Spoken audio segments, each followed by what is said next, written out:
Estimado doctor Narchi, es un placer exquisito, erótico y sensual tenerlo aquí en mi podcast. Ya lo hemos platicado muchas veces, pero ahora se consuma con mucho orgullo. Tengo aquí por primera vez una persona presentable en este podcast, Más o menos. más o menos. Los demás habían sido puro ahí, digamos, improvisado, doctor. También son grandes señores, doctor. El honor es todo mío y estoy muy feliz de verte en esta instancia. Esta instancia de este podcast que también es suyo, le hago extensiva Muchas la gracias. propiedad de este podcast a usted. Le hemos platicado una vez, hasta me dijo, ¿no? Hay que hacer algo como de tipo, mira, ahí está, Carl Sagan de Ahí está, Cosmos. exactamente. Ahí está, Ojalá pudiéramos hacer algo como ahí Carl está. Sagan. Algún día, algún momento. Oiga, mi estimado doctor Narchi, Nemer Narchi, usted egresado de la Facultad de Ciencias Marinas aquí en la Universidad Autónoma de Baja California y con un doctorado en antropología, ¿verdad? Así es. Soy, más que ser multidisciplinario, soy indisciplinario. Sí, porque está un poco rara esa mezcla, ¿no? Suena raro al principio y por mucho tiempo hubo mucha resistencia. Mucha resistencia de los lugares en donde podía acomodarme, mucha resistencia de con quién y cómo trabajar. Pero yo creo que en el mismo espíritu de la Facultad de Ciencias Marinas, que está formada por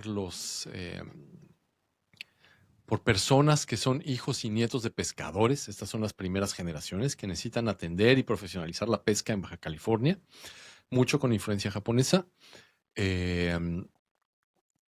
Hay una necesidad de las ciencias marinas de hablar con la gente, con los usuarios del mar y saber cómo es que lo están cuidando, cómo es que las reglas y los lineamientos que se ponen desde las oficinas de gobierno o desde las organizaciones de la sociedad civil funcionan o no funcionan para las personas que viven del mar.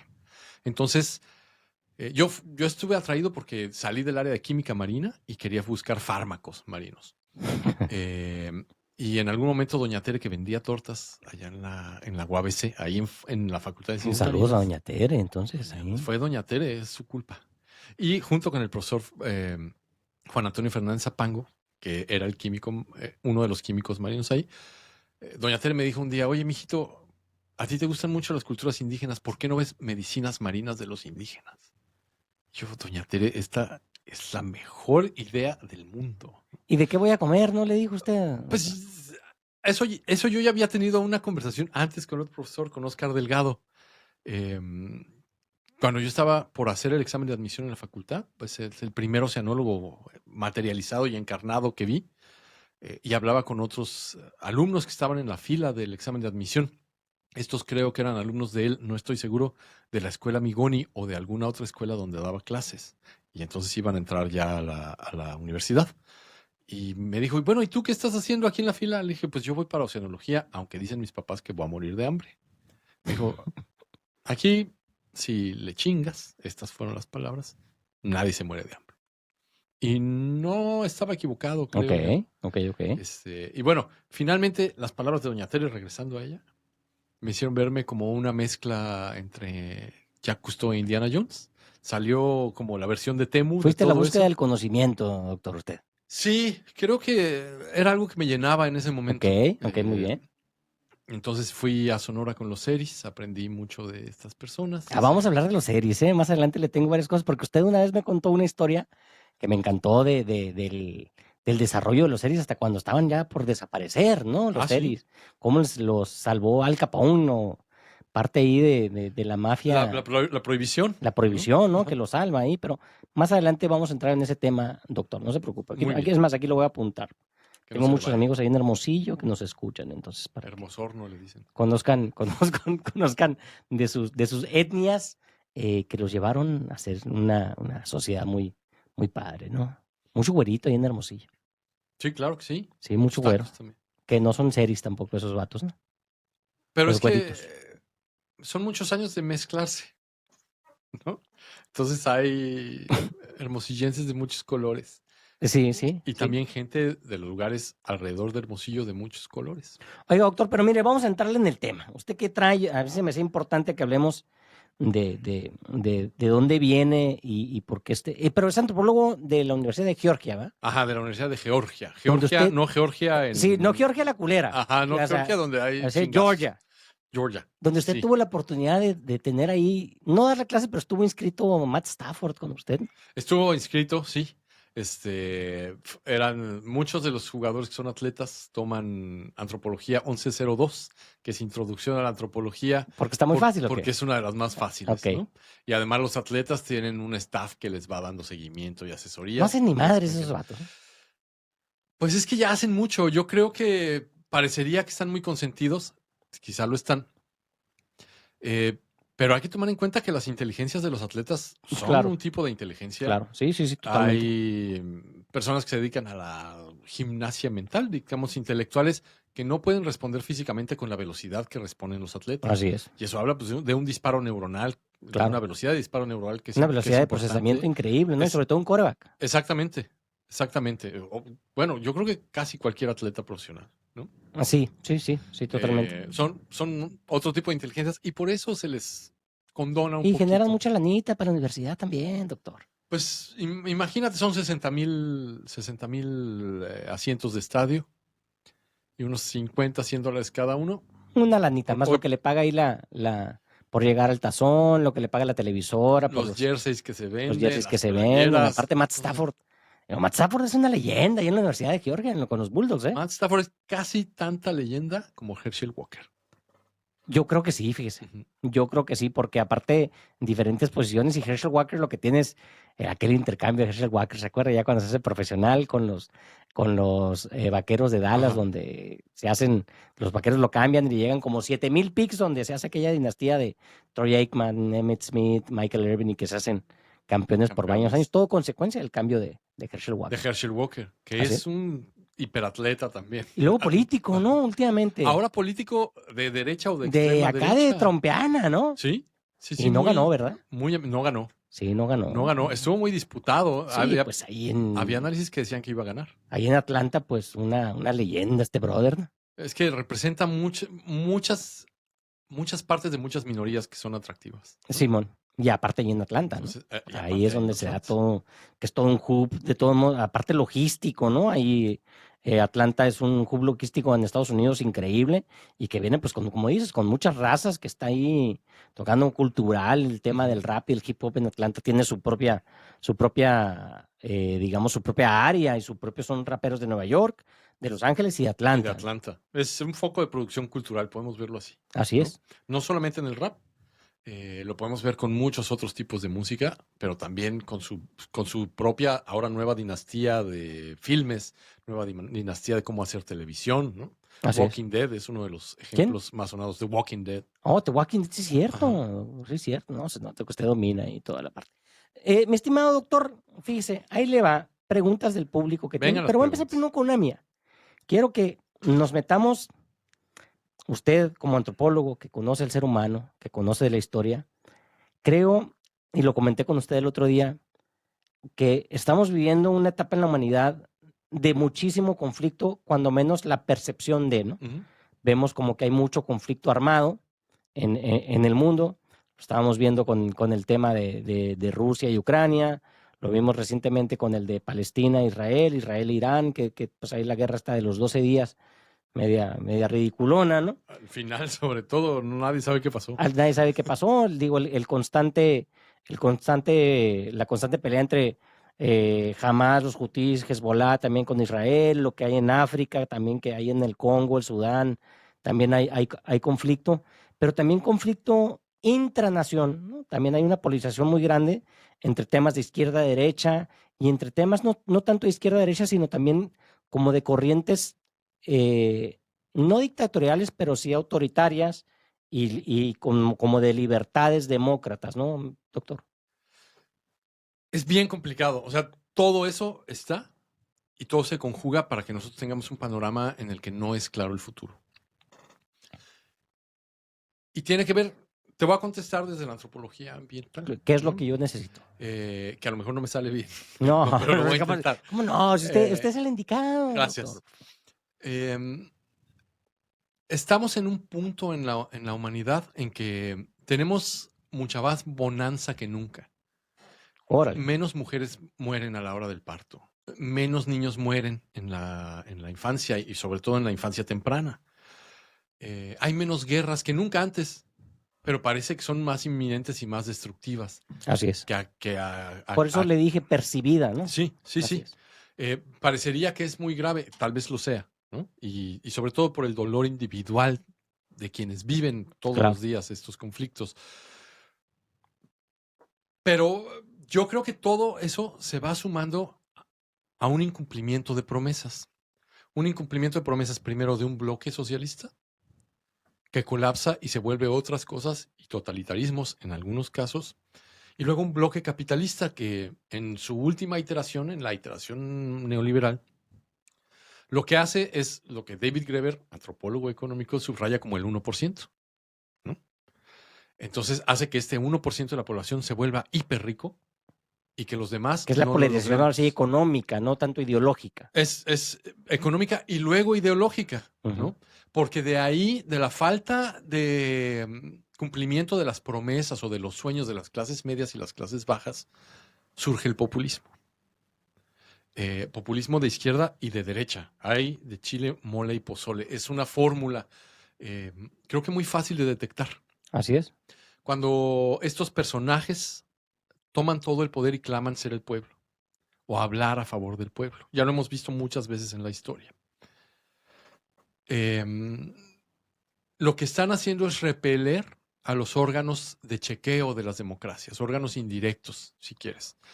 Uno de ellos, los medios de comunicación, los medios de información más bien, quien produce las noticias, que ahora es más diversificado y más difícil deducir quién está posicionado y quién no, que antes que había noticieros establecidos, periódicos de renombre. Pero vaya, cuando tú dices, lo hago a favor del pueblo, entonces ya el que sacó una noticia en tu contra está en contra Está en del contra del pueblo. pueblo. Y no estoy hablando de ningún gobierno en particular. Se ve la Ujú. fórmula en Europa Central, se ve en muchos países latinoamericanos, se ve en algunas fórmulas de los Estados Unidos, tanto nacionales como estatales, se ve en Argentina, por supuesto, Sí, ahora. totalmente, con el ahora. fenómeno de Javier Milei. Así es, Y, así y, es. y, y también lo vimos con Bolsonaro en Brasil, Y se ve con Bolsonaro en Brasil, ¿no? Y se ve del otro lado con Lula también. ahí está Lula. Em, entonces, cuando no se cumple con el capitalismo, tiene que haber alguien que diga, no nos cumplieron, pero además yo voy a hablar a favor del pueblo, ¿no? Y voy a buscar a algún chivo expiatorio. Esto ya ha pasado desde Martín Lutero, casi siempre son los mismos Así chivos es, expiatorios, así es. ¿no? Es muy lamentable. Surgen los etnonacionalismos. Nosotros teníamos un pasado glorioso y alguien nos lo quitó. Y ese alguien normalmente es extranjero. Pero nosotros, o sea, si no fuera por esa desviación en nuestra Así es. historia, seguiríamos El siendo una imperialismo potencia. yanqui, ¿no? Que lo tenemos nosotros, todos los latinos que tenemos ese speech del Ese es un speech de por qué América Latina no crece, pero hay otro, ¿no? Los reclamos a la corona española sí, que nos pidan perdón y la mamá.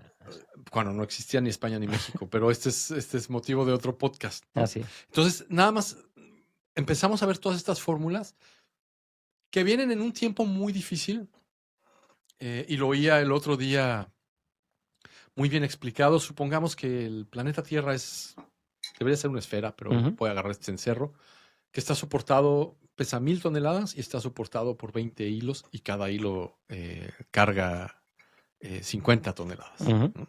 Los vamos cortando, como vamos cortando las posibilidades económicas, las posibilidades de trabajo, las posibilidades de interrelación, las posibilidades ambientales, hasta que no hay nada que soporte este peso de la Tierra. Y entonces lo que nos pasa ahora es eso. No nos cumplieron el comunismo ni el capitalismo. Estamos buscando nuevas maneras de idear un nuevo contrato social.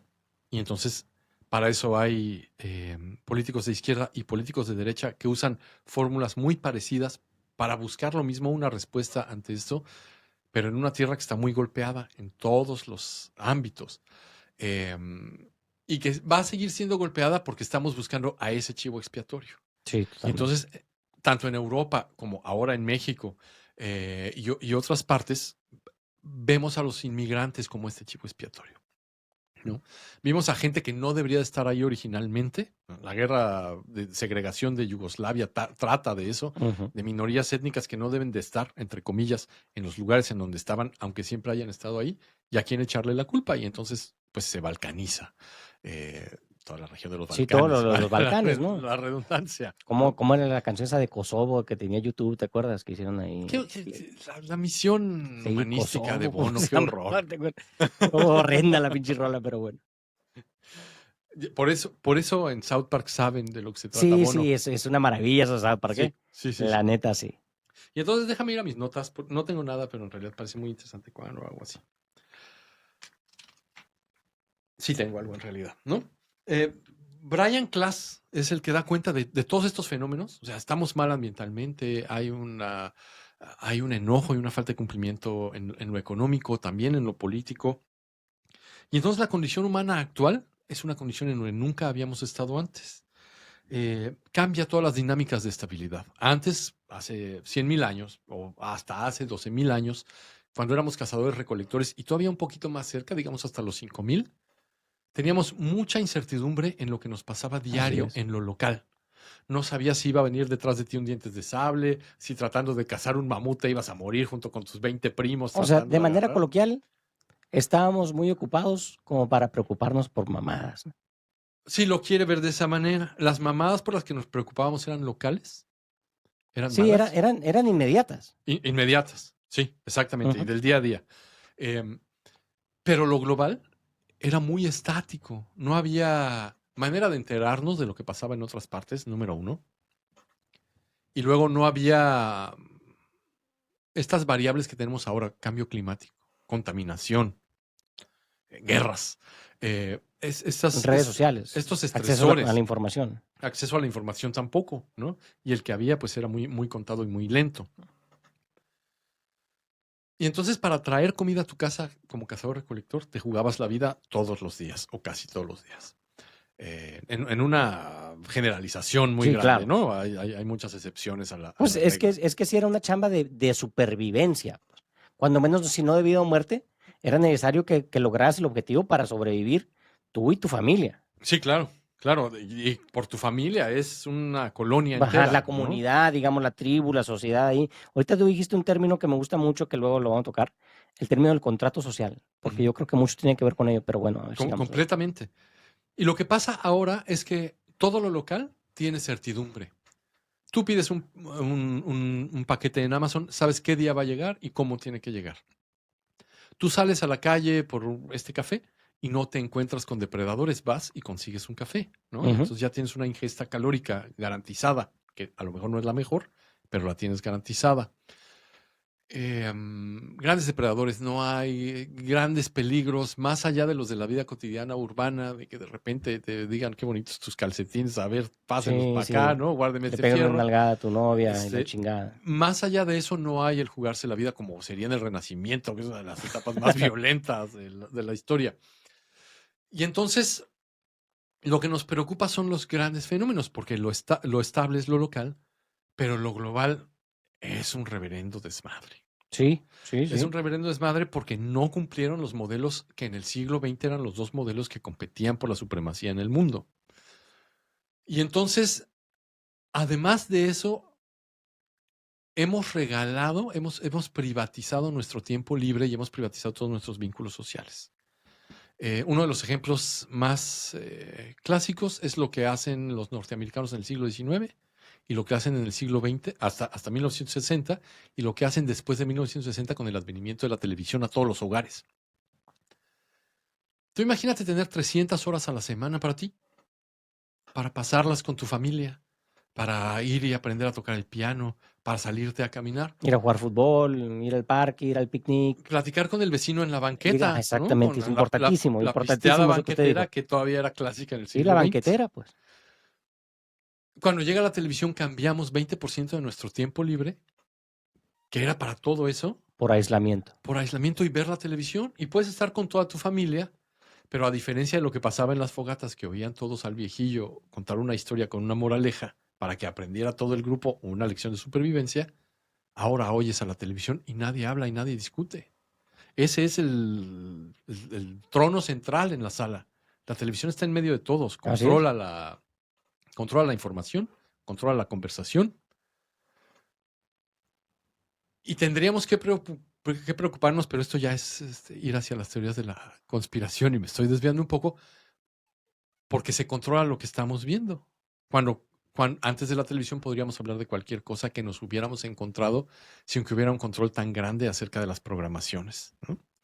Y nada más para ser preciso en tanto a programaciones, por eso en las dictaduras latinoamericanas Chespirito era bien recibido, porque no ponía en jaque, esto es Güey, Carlos Vallarta, filosofía Carlos Vallarta, no ponía en jaque a ningún poder. Era un humor que no criticaba. aparte era una doctrina. Güey, yo esta plática la he tenido mucho con uno de mis mejores amigos, con el doctor Richie Gallegos, que le mando un saludo, de que yo soy un enemigo, güey, del Chavo del Ocho. Debe ser, Enemigo lo del Chavo del Ocho, felicito. totalmente, porque creo que aparte, que ¿quién no lo daba de comer? Pues Televisa, ¿no? El brazo, digamos, adoctrinador de todo eso que usted está platicando, Ajá. ¿no? Del gobierno. ¿Y qué nos mostraba? Que ser ignorante y pobre era glorioso, ¿no? Era lo bueno. Entre más menso era el chavo, era mejor persona, ¿no? Era Sí. más aspiracional ser tonto, ignorante y pobre. Y la persona que les rentaba, que tenía, digamos, que había avanzado económicamente, pues era el señor Barriga. Ujú. Y él era el enemigo de la película. Él era el enemigo. El malo de la película es el señor Barriga. El que había, pues, y que aparte el señor Barriga era buen pedo, porque no le pagaban la renta a la mitad de ahí y los Muy dejaba vivir. bueno. Y era una glorificación de la ignorancia y de la pobreza, que yo estoy seguro, güey, que era una estrategia metida del gobierno para buscar eso. Y es más, y me voy a meter un poquito ahí, Ujú. yo creo que todo eso termina, y yo no soy, ni, digamos, ni partidario de ningún otro lado, pero eso termina en la culminación de un Andrés Manuel López Obrador, güey, que yo creo que es un personaje de Chespirito. Físicamente es el doctor Chapatín. Habla como el doctor Chapatín, tiene los valores del chavo, eh, y es como el chaparrón Bonaparte. Nomás falta que en vez de AMLO sea CHAMLO para que tenga también CH. Entonces es como una consecuencia de todo de lo que nos dio Chespirito. Es un personaje hecho por Chespirito. Y ya nos dimos tanto adoctrinamiento que eso nos gusta, pues. Y consecuencia de lo que usted dice, de que nos quedó mal el ente que nos debía haber quedado bien. Pero bueno, sígale, doctor. Tal vez. No sé si deba debatir eso ahora No, pues o sí. si seguimos en el rollo. Yo creo que en parte puede haber esa lectura, ¿no? Como en parte puedes decir que la Guerra de las Galaxias está mal contada. Porque esos rebeldes Totalmente de son acuerdo, los se la compro, malos. ¿eh? Se Son la los compro totalmente. malos. Son los malos. Sí, son los malos. Los rebeldes son los malos. Entonces, lo único que pasa para que el imperio sea el malo es que al imperio le roban unos planos de su propia propiedad y sale en persecución de los ladrones, ¿no? Pero bueno, más allá de la chespirización de la política, creo que a pesar de ello, a pesar de que pudiera estar de acuerdo con ese punto de vista, hay un reclamo justo en tanto a quienes merecen más en estos tiempos. Sin duda alguna. Y eso es algo que tienen todos los gobiernos que se proclaman de izquierda en Latinoamérica y que logran, pero que parece que no lo están logrando. Y parece que no lo están logrando porque no hay otra manera. Esto es algo de un libro de Steve Elner del que me encargaron una reseña y no he acabado. Pero el Y no libro es acaba, pero ahí está, fascinante. ahí la lleva. Ahí la llevo. Mándale podcast. Saludos, Steve. Mándale el podcast. Sí, se lo voy a mandar. Sí. ¿Qué es lo que pasa con el extractivismo? El extractivismo antes de los gobiernos de la marea rosa, los gobiernos de izquierda del siglo XXI latinoamericano, se utiliza para darle insumos muy baratos a las grandes potencias a partir de los países pobres de Latinoamérica. Cuando llegan los gobiernos de la primavera rosa a Latinoamérica, no, de la marea rosa, no la primavera, empiezan a tratar Ese es de del Medio hacer... Oriente, doctor. Sí, ese es del Medio Oriente. Es que tengo todo mezclado. Tal vez que usted tiene sangre Las ya mezclas que me llaman. del Medio Oriente. Entonces, cuando vienen estos nuevos gobiernos que se proclaman de izquierda, tratan de hacer algo que es muy noble, que es ese mismo gasto, lo que me estás dando tú, del extractivismo, no lo puedo parar, porque todavía no tengo una infraestructura para pararlo. No tengo otras cosas que ofrecer al mercado global, ¿no? Grosso modo.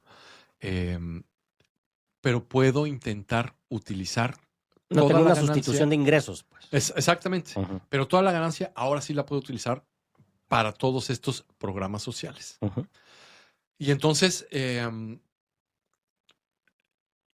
el discurso que tú identificas con el chavo se parece mucho al discurso que desde tribuna se nos ofrece, pero que rompe con muchas cosas a las que estábamos acostumbrados, ¿no? Rompe con muchas cosas a las que la clase media alta y la clase alta baja estaba acostumbrada. Los demás no tenemos voz ni voto. Los altos muy altos van a negociar con el gobierno que quieran. Así es. Y los de abajo, pues no tenemos más opciones. Y mientras más abajo, menos opciones tienes, ¿no?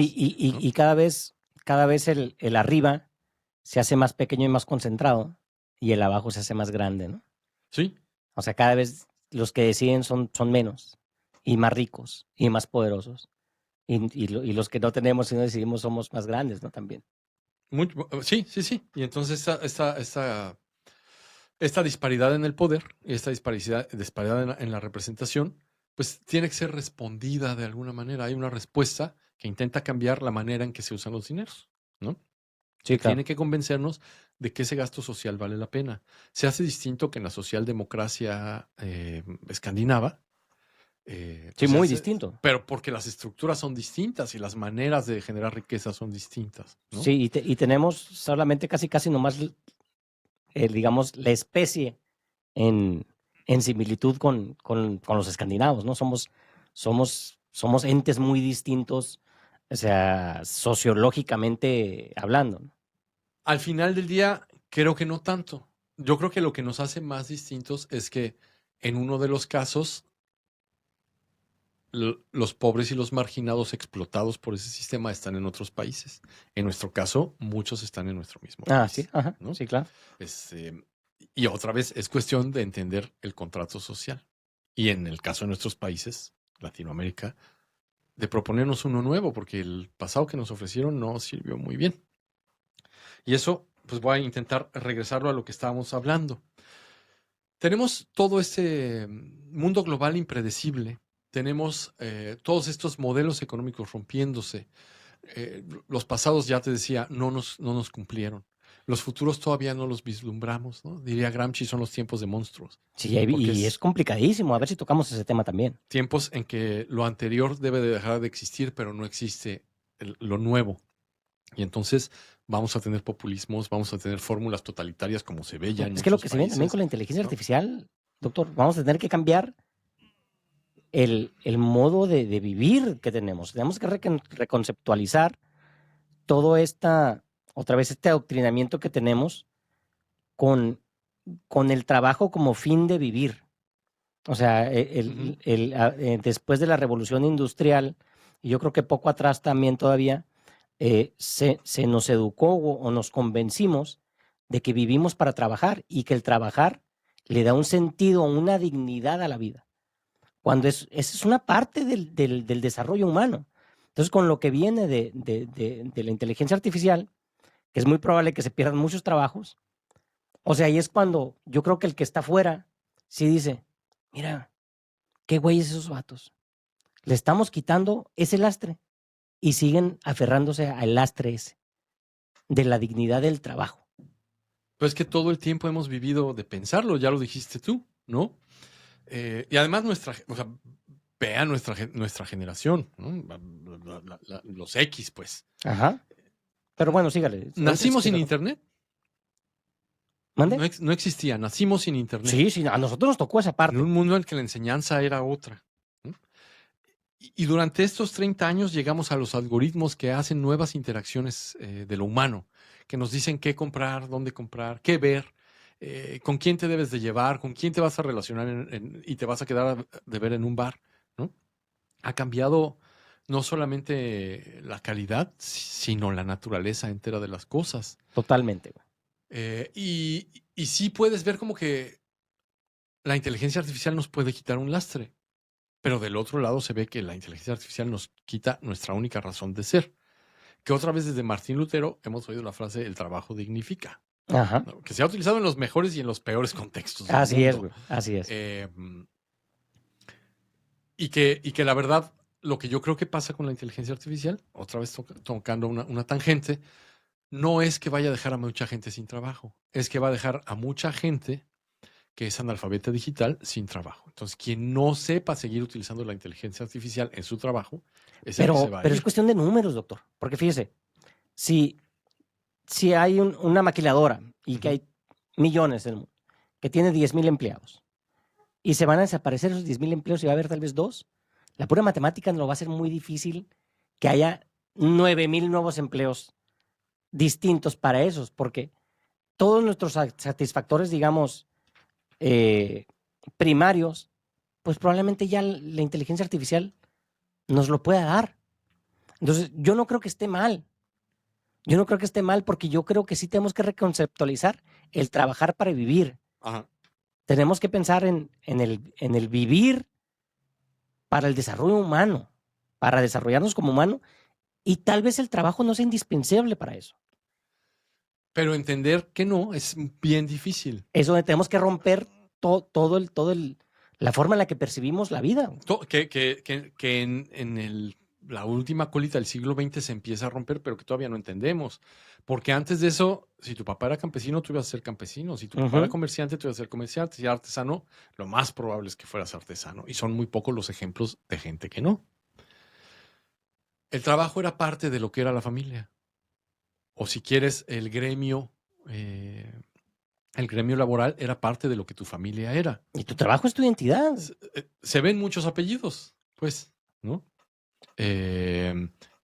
Quesada a la Quesos. Olivares. Sí, y en los otros olivos. idiomas, pues lo puedes ver de la misma manera, como Schumacher en alemán. Simón, Pues, cabeza de vaca, no sé dónde vendrá. pues de los tacos.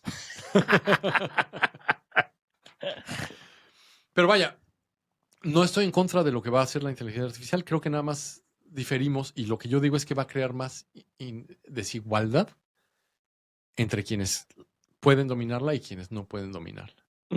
Como lo creó el Internet. Como lo creó la Internet, así es.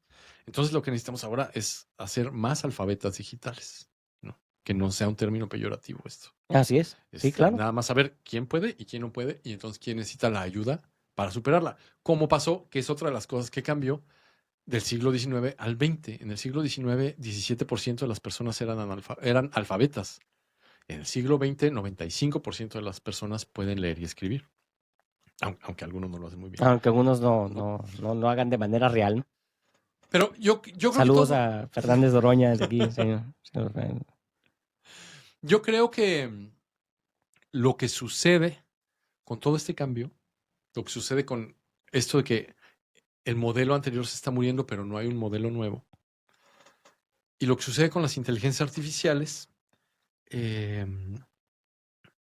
nos deja ver que el mundo es lo que nosotros hacemos de él. Tú le acabas de dar al clavo con decir que la inteligencia artificial nos va a liberar de trabajar para vivir. Y nos puede hacer trabajar para otras cosas, ¿no? Por querer, no por estar obligado a. Y entonces,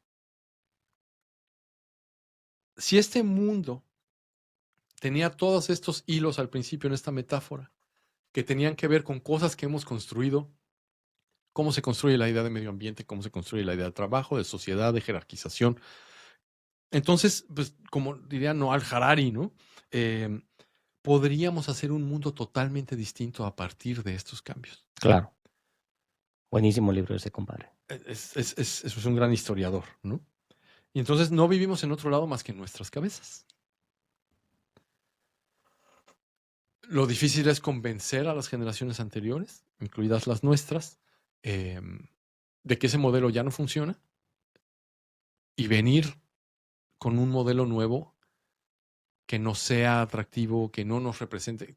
Todos los cambios representan riesgos y miedos. Cuando menos que no sea tan agresivo, ¿no? Pero es que ahorita es el modelo, es el tiempo de ser agresivo porque hay que jalar o hasta acá para que después el modelo encuentre la mitad, creo yo, ¿no? Sí, no, sí.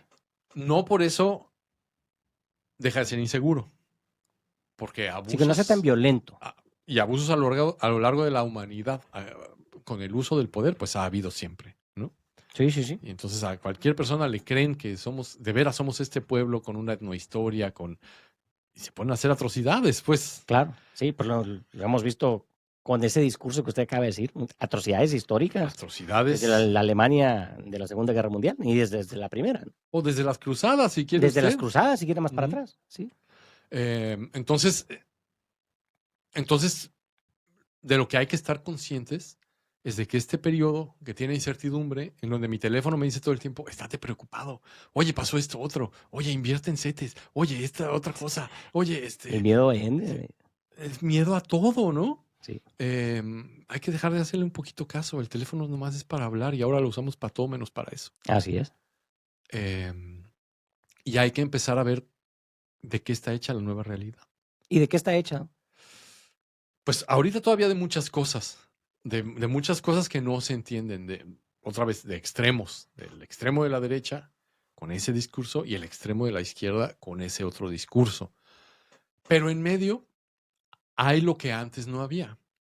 Sociedades que están mejor informadas y que pueden organizarse más, ¿no? Pero tal vez más dormidas, ¿no, doctor? Tal vez como vamos a esa parte de los satisfactores inmediatos resueltos. Ujú. Tenemos acceso a la comida en exceso, acceso a la ropa en exceso, tenemos acceso a tal vez, no sé si al hogar o al sustento, pero tenemos muchos satisfactores antes que tal vez nos hacen el típico de que, ay, bueno, andes pensando esas pendejadas, ponte a chambear. Te pueden distraer, pero la Te alienación pueden dormir un siempre ha poco. existido. Pero tú velo con el número de grupos disidentes que hay. No puede haber dos lecturas de esto, pero aunque tengamos todos los satisfactores plenos, sigue habiendo gente que lucha por la equidad de género. Sigue habiendo gente que lucha por la equidad racial. Sigue habiendo gente que lucha por la equidad religiosa.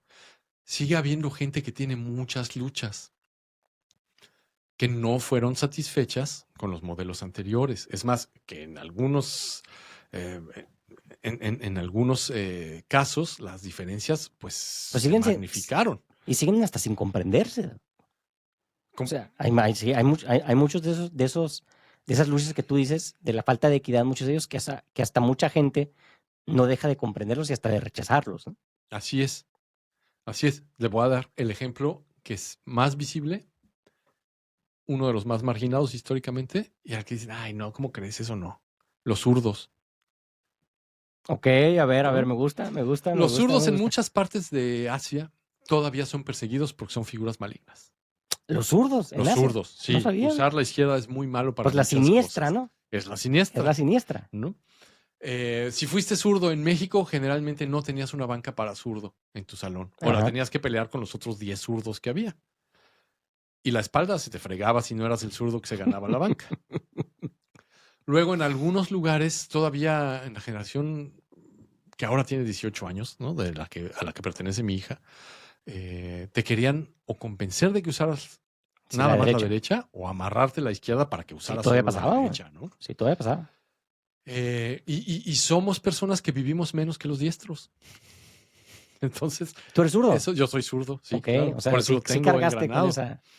Entonces, lo que yo no sé es si la diferencia, si la discriminación, que todavía existe hasta en el diseño de ropa, hace que vivamos menos, o vivimos menos porque esta es una condición Sí, que tenga que prenatal. ver hasta con una cardiovascular, ¿no? Sí, Puede ser. sí, Sí. pero vivimos menos y todavía en muchos lugares del mundo no somos bien tratados. Y cuando dices, esta debería ser otra de las luchas de la equidad, te ven así como, este está loco, ¿no? Pues sí, güey, hay muchos, lo hemos platicado, llegando a otras sociedades, que dice, ahorita le decimos a los zurdos en algunas partes del mundo tratan bien, pero lugares que las mujeres, hermano. Ni se diga los homosexuales, ni se diga los transgéneros, Ujú. ni se diga, y yo no soy nada de la ideología woke, la neta, yo soy una persona que todos debemos ser iguales, que no deberíamos ni de vernos distintos. Sí, sí. O sea, todos, o sea, nadie es más que el otro, y yo no creo en eso de como de la compensación por el mal interior. Yo creo que la compensación debe ser que seamos iguales. Está medio cabrón, lo entiendo, pero no me estoy yendo por esa parte, pero sí concibo de que si hay esa falta de equidad todavía hay en lugares, güey, o sea, hasta los matan, pues. Ajá. Digo, ahí en China están los uigures, ¿no? No sé. Los musulmanes, Ah. que tienen los campos de concentración con los musulmanes, que son, se escribe uigur, así con H, no sé cómo se pronuncia, pero tienen cientos de miles de musulmanes ahí en campos de concentración en China. Eso no lo sabía. Pero Mire, usted antropólogo, ya le vengo a decir que muchas venga gracias. usted a este lugar. Tal vez sea una charlatanería, pero no. Búsquelo ahí, va a Lo decir, voy a buscar, no y ahorita. póngalo ahí en su siguiente disertación. Diga, el matador Calderón me lo dijo. Sí, señor. Ya está. Pero vaya, todas esas minorías representan luchas y hay más, ¿no? Y entonces habrá que oírlas a todas. Te digo que hay dos lecturas. Una es de cada una por separado y que cada una valga la pena. O ver que en realidad esta fragmentación es una fragmentación que conviene de algún modo para que no haya una sola izquierda. Un solo grupo de ciudadanos que digan, no, necesitamos todo esto. En el nuevo contrato social necesitamos todo esto y otras cosas. Y entonces esto es lo que ahora tú dices, más apáticos o más dormidos o más cómodos o más, pero no, más, a lo mejor más fragmentados en distintas minorías. Yo sí creo que más apáticos, güey.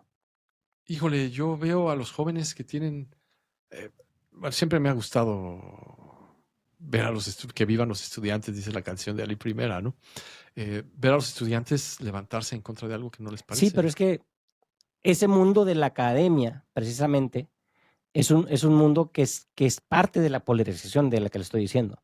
Es parte de una polarización donde viene siendo consecuencia hasta de mucho tiempo de cuando a los izquierdosos rijosos pues les dieron puestos en la academia, en Estados Unidos y en México. Y en Ya todas los partes. fueron en todas partes. Y los fueron y los metieron ahí pensando la gente del poder que los iba a callar y que tal vez los cayó. Pero ahí fueron metiendo toda esta parte de la ideología y son lugares que ideológicamente ahorita sí son muy, muy, muy incómodos para el poder, ¿no? Pero si llegan a una izquierda de repente demasiado fuerte. Bueno, pero es que otra vez tienes que llegar hasta donde pega el péndulo para encontrar un justo medio, porque todo es negociación. Y hasta el conflicto es negociación. Entonces, primero tienes que mostrar tus posturas más radicales y luego, si entiendes que el otro lado cede, tú debes de ceder también. Sí, pero ahorita yo creo que el péndulo pasa muy poco tiempo en el centro. O sea, se va muy a la izquierda y la reacción es muy a la derecha y la reacción es muy a la izquierda. O sea, cada vez el de la izquierda se hace más rijoso y el de la derecha se hace más rijoso. Tal vez no violento, pero más empecinado en sus valores. Quizá tienes toda la razón. Se puede ver con Brasil, Dilma, Bolsonaro, Lula, perdón. Uh-huh. Entonces va cambiando, primero izquierda, luego derecha. Y el problema es que las dos ideologías llevan un bonche de ideas en las que tienes que compaginar, ¿no? Si eres de la izquierda o de la extrema izquierda, tienes que tener un chorro de ideas en las que tienes que ser parte. Y la derecha también. Y yo creo que tal vez el 80% de la izquierda y el 80% de la derecha estarían de acuerdo en el 80% de las ideas. De las cosas, sí. Pero está muy... Si eres de la izquierda, tienes que ser tema de los migrantes, tema de las sexualidades, tema de la libertad para el abortar. O sea, están muy, muy, muy clavados, ¿no? Y si eres tú de izquierda y en una de esas piensas distinto, la misma izquierda te rechaza. Te sacan, sí. O sea, por pensar en tal vez del 80 empiezas dos distintos, te sacan. Y ya no eres de izquierda. Ya no eres de izquierda. Entonces, falta este centro donde todos tenemos que decir, oye, güey, o sea, estamos de acuerdo en casi todo. Pero ¿no es ahí donde está la mayor parte de la gente? Sí, pero esa gente no se nota. Pues sí, porque hay otros intereses y otros discursos. Y porque políticamente no reditúa tanto, ¿no? Es más fácil salir a hacer ruido con ideas muy fuertes que con las ideas del centro, güey. Sí. ¿Dónde hay centro, güey, ahorita? No, pues desconozco a un lugar donde puedas decir este es centro hoy. O sea, que sean muy pocos lugares.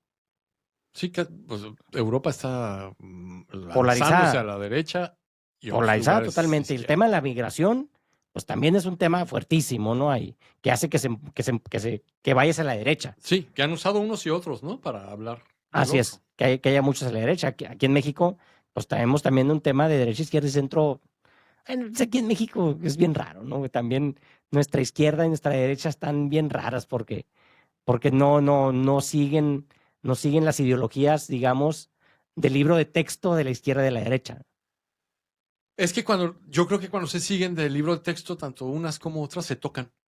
Las más radicales se tocan, A ver. ¿no? Los campos de concentración o de reeducación de Sí, homosexuales en totalmente de Cuba. acuerdo, tienes razón. Sí. Entonces dices, bueno, ¿esto es de izquierda o es de derecha? A mí me confunde mucho. La censura. La censura es de izquierda y de derecha también. De izquierdas y de derechas. Ya es de regímenes más totalitarios, ¿no? Así es. Pero que hasta ahí nos están empujando, ¿no? Porque ya cada vez que se pega el péndulo más para acá o se pega más para allá, ya no lo que quieres es ganar. Lo que quieres es exterminar al otro lado. A acabar con el otro lado. Acabar con el otro. Pero está en nosotros ver que en las democracias más sanas es la pluralidad, la misma pluralidad que las izquierdas protegen en muchos otros aspectos, la que debe de imperar políticamente. Sí, que aquí en México la izquierda es la que está quitando un poquito esa parte de la democracia, ¿no? Pues es que desde siempre, porque el PRI fue izquierda. Pues es que sí, el PRI era un ente bien raro, ¿no, güey? Es que Como era el único. México, creo en ti. Es que no sabías ni de qué era, no, güey, era el único, güey. O sea, podía ser de izquierda, derecha, centro, de lo que fuera, pues era el PRI, güey. Eso O sea, sí. no había de otra. Más güey. bien ahí estaban todos. Ahí estaban Había todos. de centro, de izquierda, de Ahí derecha, de arriba, estaban de todos. abajo. Y era tan poderoso, omnipotente, pues aquí en la izquierda, güey, también tiene ideas de derecha radicalísimas, güey. Entonces, también estamos, y en Estados Unidos, pues también, ¿no? Ahorita hay una derecha ahí rampante, güey, o sea, sí, ayer estaba platicando, güey, de la aberración del Alcatraz de los lagartos, güey, en Florida. Vamos a poner un pinche lago alrededor de la cárcel y le vamos a poner güey, estaban llevándose lagartos de otra parte para echar Para ahí. echarlos en el moat. O No sea, sé cómo hacer se el llama el pozo. espectáculo, el moat, no sé cómo se llama en No sé, español. nunca he sabido. No, pero es este espectáculo, ¿no, güey? Miren, sálganse. Y de algo insignificante, güey, porque la neta, en el contexto de las cosas, eso, pues tal vez sea un mensaje muy fuerte, pero en el contexto de las cosas es insignificante. Pues. Pero vamos a hacerlo muy fuerte para que sea políticamente redituable. Pero además súper derechoso. Súper derechoso, güey. Porque en la derecha, quien comete una falta no puede reivindicarse, no puede corregirse, no puede rehabilitarse. Así es. Entonces hay que ponerle cocodrilos. Oye, y en históricamente, doctor, ha habido un momento como este de alta polarización que usted pueda ahorita decirme por ahí, y el camino es este. Me imagino, siempre dice que la historia se repite, pero hay tantos cambios, tal vez elementos distintos en este tiempo que probablemente está diciendo, como las redes sociales, el acceso a la información, te digo, los satisfactores primarios ya resueltos, que tal vez no sea así, pero hay un patrón como para decir, bueno, de este momento de conflicto percibido, hay una salida. Yo creo que si nos remontamos al suceso antes de la posguerra más parecido a este, es la revolución industrial. Hay una serie de máquinas nuevas, oficios nuevos, necesidades, consumos energéticos que no manejaron muy bien ahora que vemos cuántos partículas de carbono hay en el medio ambiente, ¿no?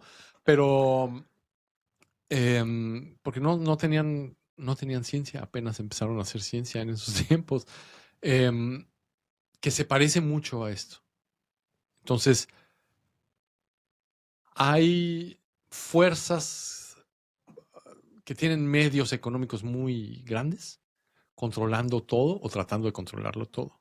Esas están siendo sustituidas por las nuevas fuerzas económicas, ¿no? Creo que en el paso del siglo XX al XXI es bien evidente. Sears o Sears, porque la hacen Se llama Sears, sí. Sears, a mí me caga cuando alguien le dice Sears en el centro del país es no, Sears. pues es que ustedes también allá de capitalino. Todo lo demás es de cuates de provincia. Nosotros aquí somos binacionales, hermano. Está bien. Sears y Amazon. El catálogo contra la venta en línea. Blockbuster contra Netflix. Y entonces hay una sustitución de modelos, como hubo una sustitución de modelos antes. y una sustitución de empleos, como hubo antes. Una sustitución de tecnologías. Ahora vamos por tecnologías que si sabemos hacerla, podemos ser tecnologías más limpias, ¿no? Ujú. Que está en debate si son más limpias o no, sobre todo el minado de las pilas de litio y estas cosas. Pero yo creo que a diferencia de esa revolución industrial, en esta ya hay sindicatos obreros que pueden organizarse mejor. No en todas partes, hay lugares en donde no se permiten los sindicatos. Hay ciudadanos que han tenido el derecho al voto y el derecho, la oportunidad de vivir en democracia es una parte de su vida y antes no. Una prensa relativamente libre y antes no, que pueden cambiar las cosas para un mejor desenlace, mucho mejor del que tuvimos en la Revolución Industrial, que mal tampoco nos fue, ¿no? Así es, sí, mal Ah, tampoco nos fue. Bueno, ambientalmente sí. vino dos guerras mundiales, vino una gran depresión, vino pandemias, o sea, cosas también que... Bueno, porque había que aprender a usar todo eso que nos Ujú, trajo la Revolución ujú, Industrial. Por sí. eso viene la Gran Depresión, porque el modelo económico es viejo y hay que Ujú. sustituirlo. Ahorita, pues ve nuestras finanzas en el mundo en recesión desde 2008 Yo te le voy a hacer una prácticamente. pregunta específica sobre eso, ahorita Muy que me bien. tocó. Pero creo que sí hay modelos anteriores a los que podemos aspirar. Y no solamente ese. Estaba pensando antes de venir, porque las preguntas que me hiciste, cuando ya quedamos de acuerdo, me pusieron a pensar, no que lo haga bien, nada más pienso. Lo hace muy Eh, bien, doctor. la primera revolución tecnológica importante de los seres humanos no la vivieron los Homo sapiens, la vivió Homo habilis y luego Homo erectus. Entonces, Homo erectus a mí se me hace el humano más increíble de todos, por muchas cosas, porque es el primero que tiene evidencia de cuidar a los más jóvenes y a los más viejos, Es el primero por- como que es de sociedad, ¿no? porque es uno en el que hay una sociedad probada, Ujú. porque cambia todas las herramientas que utilizaba Homo habilis, porque empieza a navegar muy probablemente, llega hasta la isla de Flores, por muchas cosas, ¿no? Eh, una de ellas el que cuida a los viejitos. Eso decía Margaret Mead, una de las madres de la antropología moderna. O te lo puedo preguntar a ti, ¿cuál es tu definición de civilización? ¿Cuál es mi definición de De civilización? civilización. ¿Cómo encontrarías civilización en un contexto arqueológico? Arqueológico. Ajá. Pues un cúmulo de seres humanos en este aspecto, o de entes de la misma especie, donde conviven y se complementan como para vivir de la manera más eficiente posible. Ok. Entonces, si encuentras una ciudad, podría ser ya una civilización. Evidencia de agricultura ya es una Probablemente sí. civilización. Ajá. Margaret Mead decía que la primera evidencia de civilización que hay es cuando empezamos a cuidar al otro. Ajá, sí, Que se exactamente. me hace súper Ujú. bonito, Sí, súper súper, bonito. Más totalmente. que pensar en las 7 Sí, ciudades de oro y en cuando vemos a la Babilonia. comunidad como una extensión de la familia, donde nos cuidamos como una extensión de la familia es donde se llega a eso. Y entonces Homo erectus es el primero que tiene este rasgo, el primero en el que hemos descubierto este rasgo. Tal vez exista, pero los contextos arqueológicos no nos permiten verlo. Lo primero que existe o de lo primero que tenemos registro es de la herramienta oldubayana, que era no mucho más que un canto rodado de esos que hay en las playas de Ensenada, una piedra redonda con la que podías machacar carne y hacer otras cosas. Como un Pero molcajetillo ahí. sí, una mano de molcajetillo, un poco más redonda. Pero cuando llega, después de 4 millones de años de utilizar esa misma herramienta, Homo erectus, la cambia por la herramienta aqueuliana, que es la herramienta larga, puntiaguda de un lado y redonda del otro, que Ajá. vemos en muchas ilustraciones Así es. de los hombres anteriores a nosotros, o seres humanos anteriores a nosotros, para no dejar a nadie fuera. Ese cambio, junto con otros como la domesticación del fuego, el empezar a vivir en grupos donde la gente le importa a otra gente y la cuida, hacen que Homo erectus sea el primer homínido en salir de África y uno de los más dispersos. Y su reinado en este planeta dura 1.8 millones de años. Es una especie realmente exitosa en tanto a la colonización y a que se mantenga en el medio ambiente. Luego ya es desplazado por otros homínidos. Pero lo que quiero resaltar aquí es primero que logra este cambio tecnológico sorprendente que había durado 4 millones de años, la gente utilizando lo mismo sin preguntarse si podía haber algo mejor. Y ahora tenemos este cambio a lo digital, que es un salto al futuro sin previo aviso. Sí, de golpe, ¿no? Completamente de golpe. O sea, se viene gestando pero sí nos cae de sopetón a Así. quienes no estamos en Silicon Valley 24/7, ¿no? Lo que yo creo es que desde la primera revolución industrial, la de la herramienta keuliana, hasta la última revolución industrial, eh, me atrevería a decir la revolución verde de los cultivos, o la revolución genética, quizá sea la última antes de la digital, tenemos buenas fuentes para saber qué es lo que sabemos hacer mal. Y entonces poder corregir un poco ese futuro que todavía no tenemos claro cómo es, que todavía se nos hace muy aterrador, que todavía parece cataclísmico porque muchas cosas están cambiando. Doctor, ahí le va. Pregunta, y esta es una de mis ideas más radicales, ¿no? Venga. En ese futuro que viene, donde ya hablamos de esta polarización, donde tal vez la más peligrosa no sea la ideológica per se, sino la económica. En ese futuro que usted ve, ¿existen los billonarios? No deberían, en el que yo preferiría, no En el deberían. mío no deberían de existir. No deberían. Pero ¿tú conoces otra parte en la historia en donde haya una compañía que le cobre a los muertos por mandarlos al espacio y eso sea privado? Porque ahora nos cayó de regreso esa cosa, ¿no? El cohete Sí. de Elon Musk. Sí. Entonces, yo creo que es una parte vital, ¿eh? Lo es, lo Vital. es. ¿Por qué no te hablo del que yo creo que debería de ser? Y luego vemos cómo podríamos llegar a ese. Ajá. Entonces, yo creo que debería de haber, aprovechando tu intervención de la inteligencia artificial y cómo debería de ayudarnos a trabajar por placer y no por necesidad, yo creo que debería de haber una pensión universal garantizada. Totalmente de acuerdo contigo. Debería de haber todos los servicios a los que tiene acceso la persona más rica del país para la persona menos favorecida del país. De acuerdo. Debería de haber oportunidades de estudiar lo que te guste. Así es. Y no oportunidades de estudiar lo que te dé bien de comer. Y debería de haber libre tránsito de los humanos por todas partes. Porque eso es lo que ha hecho esta especie durante los primeros 300,000 años. Te compro todas. Pero cuando el 1% de la población tiene el 99% de los recursos, ¿cómo podemos hacer eso? ¿No? Si tanto tienes, tanto vales. Y entonces, no estoy en contra de que se note lo que has trabajado. No estoy en contra de que te puedas hacer de satisfactores porque trabajaste y tuviste suerte, porque es parte de las dos. Trabajaste mucho. Totalmente, tuviste la suerte, sí. Pero estoy seguro que al acumular tanto, a alguien se lo tienes que haber quitado. Es que el dinero es una ecuación de suma cero, doctor, es lo que yo siempre digo. O sea, quiere decir que si yo tengo $1, tú no lo tienes. O sea, no puede ser que yo lo tengo y tú también trabajas mucho y tú también lo tienes, ¿no? Para que yo lo tenga, alguien no lo tiene que tener. Entonces, yo sí creo que ya era un momento de decir, a ver, ya, güey, en el juego del capitalismo, ya ganaste, brother. Tú ganaste. Como ganaron otros 1,000 güeyes. Ajá. Sí, ya, felicidades. Ya, güey. Con ese dinero que tienes ya puedes comprar todo.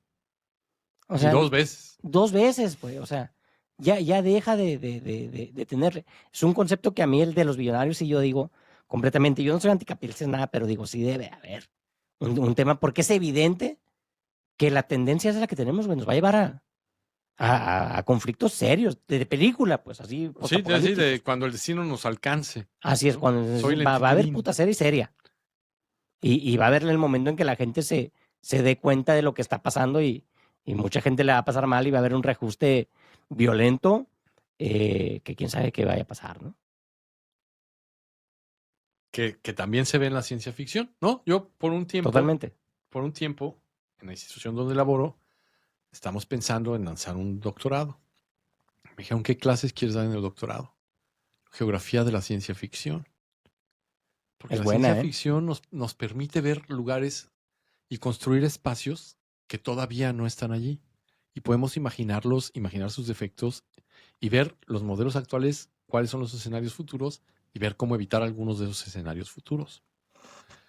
Entonces lo que tú dices es exactamente eso, ¿no? Lo pienso con Charlton Heston y Soylent Green, pues cuando el destino nos alcance. No sé si te acuerdas, en la primera parte de esta película matan a una de las personas pudientes en su departamento y parte del mobiliario del departamento es una chica de la que se enamora Charlton Heston. Bueno, ese es el extremo de la cosificación y de la materialización de las cosas. ¿Para Sí, qué me pinche alcanza? ¿Para un ser humano? Ahí está. Elon Musk, a ver si no termina siendo como María Antonieta, ¿no? Eso es de lo que podemos convencer a las personas que ya no debe ser así. Ajá. Con una taxación más justa. ¿No? Sí, yo digo, mira, a lo que se me ocurre y tal vez de una manera súper estúpida, ¿no? Pero yo digo, a ver, tú tienes empresas, Elon Musk, digamos, o Jeff Bezos, Ujú. que te hacen que ganes $3 billones al año. Ok, compadre. Después del billón, el siguiente dólar, te ganas, o sea, como de impuestos el 90%, pero repartido en tus trabajadores. O sea, tal vez no se lo des al gobierno, porque también el gobierno no ha hecho como que Qué bárbaro. la mejor Dénselo manera de todo, gastarse sí. el dinero, ¿no? O sea, así como que, órale, pues me lo quedo y lo gasto. Pero repártelo en tus trabajadores, güey, que te ayudaron a estar ahí. El primer $1 billón es para ti, compadre. Ya tienes $1 billón al año, güey. El otro repártelo entre el 90%, 95% en tus trabajadores. Ya creo hasta que cierras la pinza, cierras el círculo porque hasta el trabajador, porque ahí dices, no, pues ¿cómo me vas a motivar a seguir siendo, avanzando con tecnología, research y toda esa onda? Pues bueno, güey, pues lo van a tener tus trabajadores, porque el trabajador después de que llegó a esa meta, pues ya le viene directamente para ellos. Pues sí. ¿Qué sería como el reparto de utilidades en esteroides? El reparto de utilidades en esteroides. Ajá. O sea, a mí se me ocurre más o menos como eso. Y el otro día escuché a alguien que decía, hablando de este tema de la inteligencia artificial y viéndolo tal vez en una maquiladora automotriz, decían, bueno, a ver, si con la inteligencia artificial y la robótica y todo, no necesitas al 100% de tus trabajadores porque lo puedes satisfacer con la máquina, en vez de quitar trabajadores, pues quítale días de trabajo. Que trabajen 3 días, pero págales igual. Ujú. Porque te lo estás ahorrando ese dinero. Sí, claro. O sea, ya lo estás haciendo, estás ahorrando, repártelo ahí. Que eso yo creo que es como debería de ser, pero creo que lamentablemente la decisión va a ser, mejor los Espérenmelos corro y más. ese dinero me lo meto yo en la bolsa, ¿no? En vez de repartirlo. Sí, claro. Entonces ahí está un tema, digo, bien complicado, ¿no? Lo es, pero además, yo creo que el extremo lógico del primer esquema que propones, que después del billón ya sea de los empresarios, hace feudos empresariales. Ujú. Y entonces va creciendo esta empresa, trabajó más que la otra, se reparte entre sus trabajadores y estos quedan un poquito abajo. Y entonces, de todos modos, tienes una disparidad. Ahora no es Jeff Bezos, es toda la empresa. Sí, pero ya más dividida, ¿no? Ya en vez de un güey son 10,000, tal vez. Bueno, pero en vez de un hijo de la chingada vas de 10,000. Bueno, pues está mejorcito, no está tan mal, pues. Hasta en el pedo matemático decir de 1 a 1000, pues ya prefiero que sean 1000, ¿no? O sea, pues esos 1000 no tienen ese acceso ahorita.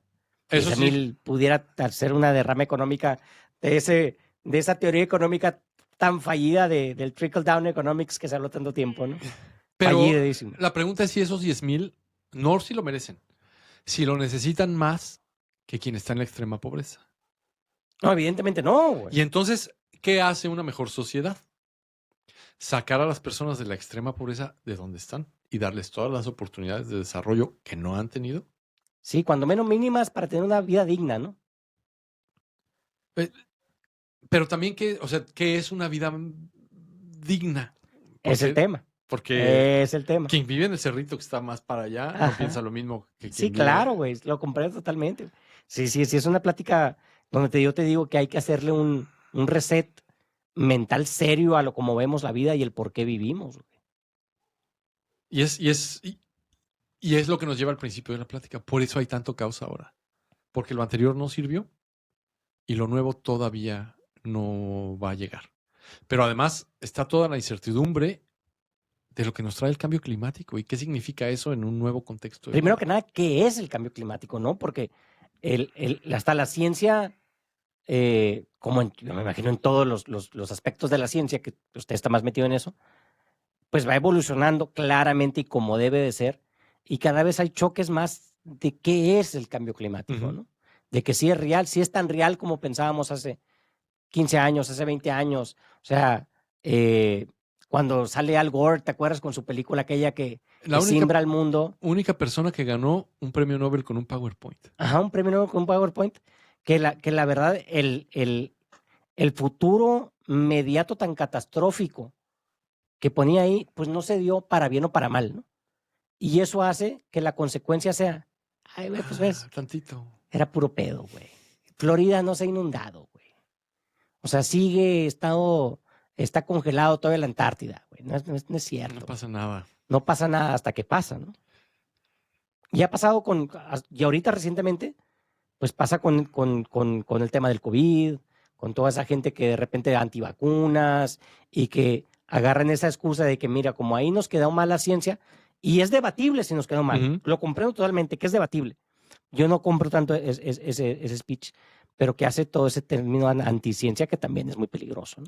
Súper peligroso, porque lo más peligroso que enfrentamos ahora es el antiintelectualismo. Sí. El Chavo el 8. El Chavo el 8 académico, digamos así, ¿no? Cuando tratas de ver entre pares y entre maestros y mentorados dónde hay pensamiento crítico, hay una confusión muy grande entre ideas radicales y pensamiento crítico. No tienes que ser prociencia para hacer buena ciencia. Ok. Entonces puedes hacer muy bueno. Si tú sientes que no existe el cambio climático como lo describe alguien más, puedes seguir todos los pasos y descubrir si sí o si no. Pero ahora es más fácil decir, no, nos miente el Big Pharma o cualquier otra cosa, ¿no? Hay gente aventando chapulines para que nos muramos de hambre porque es una gran conspiración. Híjole. Es que la ciencia tiene el aspecto humano y el aspecto humano pues, se va a manifestar como se manifiestan en todas las partes, ¿no? Pues el discurso tiene el discurso humano. Pero yo creo que la ciencia bien llevada lo minimiza. Lo minimiza. Sí, siempre sí. habrá intereses políticos. Así es. Siempre habrá intereses ideológicos. Pero un dato bien sacado sí, te quita muchas dudas. Pero también la ciencia, para que se dé, pues tiene que estar fondeada. ¿Y quién fondea la ciencia? No, pues a quien le interese que digas esto. A quien le interese que digas lo que quiere que diga, ¿no? Entonces. Pero en muchos países la ciencia está fondeada por los gobiernos.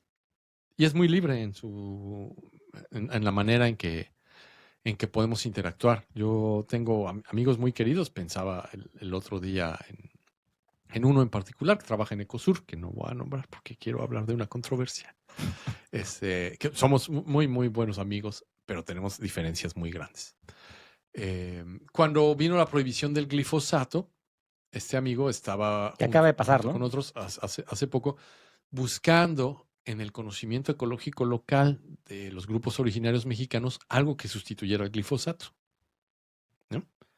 Claro que el conocimiento indígena sabe qué puede sustituir al glifosato. Y entonces dices, bueno, si aplicamos pensamiento crítico y vemos todas las posibilidades, te das cuenta que si no hay una razón de peso para quitar las hierbas de modo que no sea manual, no vas a buscar un químico que quite las hierbas. Sí, si hay una razón de peso, como el interés económico de la Revolución Verde, entonces vas a hacer un herbicida como el glifosato y lo vas a aplicar a todas partes y echarle glifosato a todo. Pero entonces ahí el pensamiento de que si no lo tiene la Big Pharma, lo debe tener alguien más, es el que está mal porque no hay un pensamiento crítico que haya construido cómo llega el ser humano hasta el glifosato. Ok, entonces, sí, del aspecto económico. Exactamente. Si yo tengo una fuerza de trabajo que tiene mucha fuerza manual, si las parcelas no son parcelas comerciales, son milpas individuales y familiares, obviamente la labor manual va a ser más rápida y más eficiente para quitar las hierbas, no el glifosato o un parecido. Sí, la respuesta de por qué el hombre no ha regresado a la luna desde cuando regresó, pues porque, ¿para qué? Está bien caro. Ajá, está muy caro y ya, o sea, se fue a la luna por un conflicto geopolítico donde ahí se ganó algo y como una estrategia geopolítica. Pero dices, ¿por qué no regresaba? Pues, ¿para qué? No hay necesidad. ¿Para qué regresa? Pues es lo mismo. ¿Para qué inventamos el glifosato si no estamos haciendo cultivos comerciales de millones de acres, no? Pero vaya, el punto es que si te sientas a pensarlo, en el pensamiento crítico está la respuesta. Y creo que no estamos enseñando suficiente pensamiento crítico en ningún lado. Entonces, puedes creer o no creer en la evidencia del cambio climático. Puede haber lugares en donde parezca que no se está calentando la Tierra, pero la teoría no dice que se está calentando, nada más que está cambiando, que convenzan a las personas. Las vacunas, que creo que es más fácil, ¿no? Una pareja italiana hace unos años fue a la cárcel porque el niño tenía una infección de oído, decidieron darle homeopatía, el niño murió y por negligencia fueron a la cárcel sus padres. Ya cuando es una infección, pues hay remedios alternativos que no van a funcionar como funciona un antibiótico, ¿no? No estoy ni a favor ni en contra, pero creo que sé cuál es su pero función. se te quiebra la tibia y pues tienes que ir a la medicina tradicional, ¿no? O sea al alópata, ¿no? O sea, si te quiebra la tibia y el peroné, pues no, ahí no hay remedio casero. Ahí no hay de otra. Además, cuando entran en crisis económica, muchos estados-nación siempre recomiendan sus propias medicinas tradicionales. Claro, ancestrales, ¿no?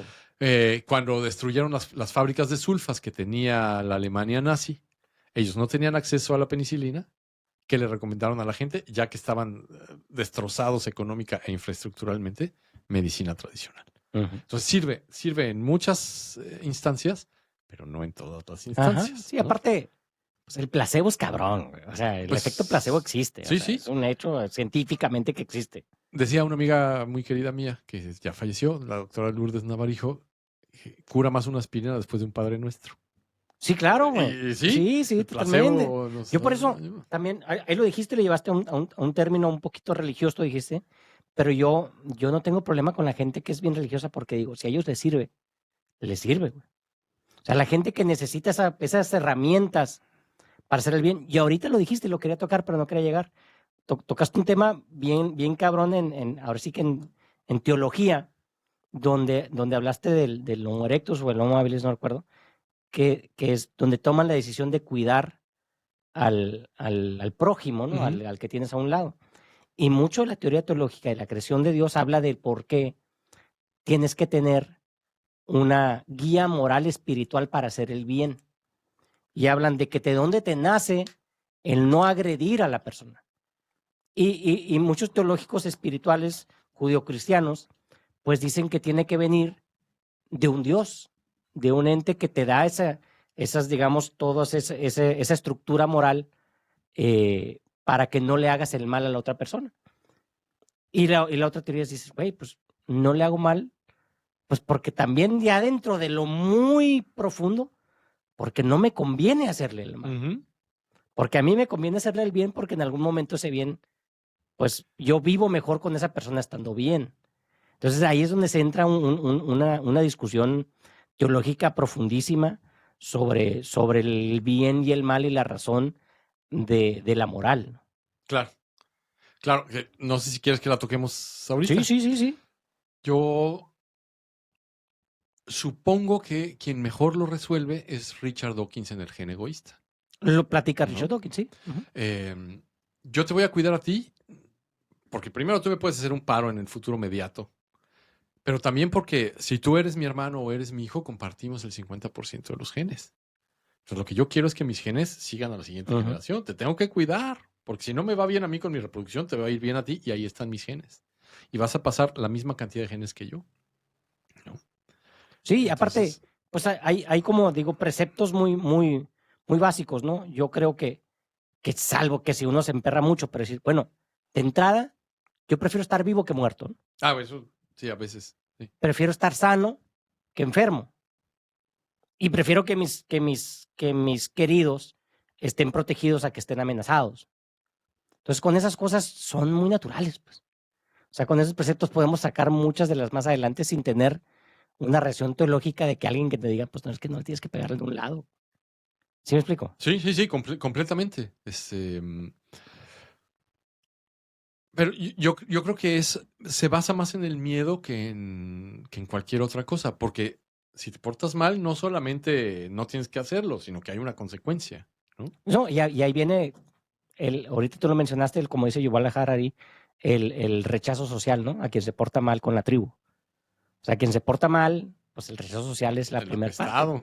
Es el que se va a un lado, que yo también creo que nos hace falta mucho esa parte, güey. O sea, parte mucho del rechazo social como consecuencia de no cumplir con el contrato social. Y creo que lo vimos, y vamos a ir por una tangente también ahorita, con el tema de Luigi Mangione, que yo creo que ese contrato social de que tú y yo platicamos ahorita viene con un contrato social con el gobierno a quien le damos nosotros el monopolio de la impartición de justicia. Ujú. O el Y monopolio de la violencia, si o lo quieres decir. el monopolio de la violencia o la fuerza física, como digamos. Y si hay un ente dentro de nuestra sociedad que está por fuera de ese contrato y que no tiene consecuencia, pues pasa lo que pasó con Luigi Mangione, ¿no? O sea, si esta empresa, digamos, de las aseguranzas, no cumple su contrato social que tenemos con los demás y el ente que tendría que llevarlo, digamos, por la fuerza o por la violencia, lo que digamos, no lo hace cumplir, pues es muy natural que se rompa ese contrato social Sí, claro que sí. y que diga ese cabrón, pues si nadie le hace nada, pues yo lo voy a ir a matar. Porque por bueno, esos derechos y obligaciones que tenemos en el contrato, pues ya no existen. Pero yo no sé si la respuesta surge de un razonamiento. Si nadie le hace nada, yo tengo que hacerlo. O si, No, o si nace de una frustración muy grande de que nadie le respondió a esta eso persona. viene de la frustración de que no está quien diga, oye, güey, es que como niño chiquito tal vez, me está pegando, güey. Maestro, papá, Ajá. me está pegando el otro niño que está más grande que yo, lo estás viendo y me está agrediendo, y tú estás viendo y no le haces nada. Pues, ¿qué hago? Pues voy por un palo, güey. Sí, pues no O voy vaya a por ser. una piedra y le voy y le pego. Y la consecuencia va a ser peor. Pero porque estás en esa vulnerabilidad y en esa disparidad de poder con el otro ente que te está violentando, güey. Sí, en el extremo sí. Y por eso Luigi Mangione yo creo que es lo que se ha convertido, ¿no, güey?